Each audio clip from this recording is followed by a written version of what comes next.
मनुष्य का जीवन केवल उसके कर्मों पर चलता है। जैसा कर्म होता है वैसा उसका जीवन होता है।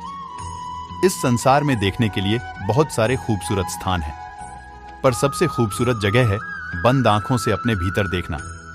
सफलता खुशी की चाबी नहीं है, खुशी सफलता की चाबी है। आप जो कर रहे हैं उससे अगर आप प्यार करते हैं तो आप जरूर सफल होंगे।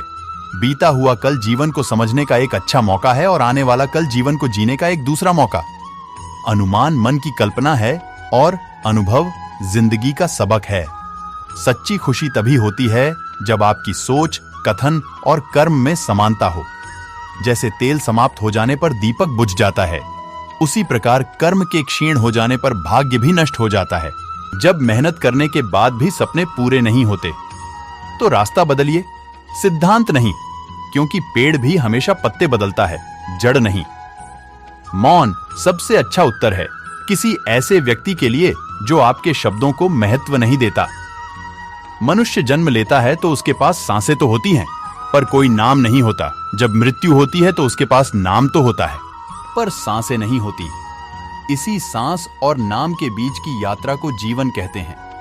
न किसी के अभाव में जियो, न किसी के प्रभाव में जियो। यह जिंदगी है आपकी, अपने स्वभाव में जियो। किसी के प्रति मन में क्रोध लिए रहने की अपेक्षा उसे तुरंत प्रकट कर देना अधिक अच्छा है। जैसे क्षण भर में जल जाना देर तक सुलगने से अधिक अच्छा है।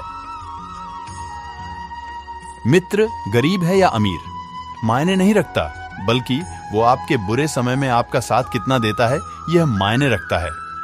इंसान चाहे जितना भी खुद को व्यस्त रख ले, जिससे वो प्रेम करता है उसकी यादों से नहीं बच सकता। जब आप दूसरों के लिए अच्छा चाहते हैं तो वही अच्छी चीजें आपके जीवन में वापस आती है। यही प्रकृति का नियम है। समय कभी नहीं रुकता। आज यदि बुरा चल रहा है तो कल अवश्य अच्छा आएगा।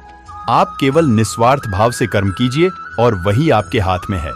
जिस व्यक्ति के विचार मैले हैं, जो लापरवाह है और धोखे से भरा हुआ है, कोई कुछ भी बोले, स्वयं को शांत रखो।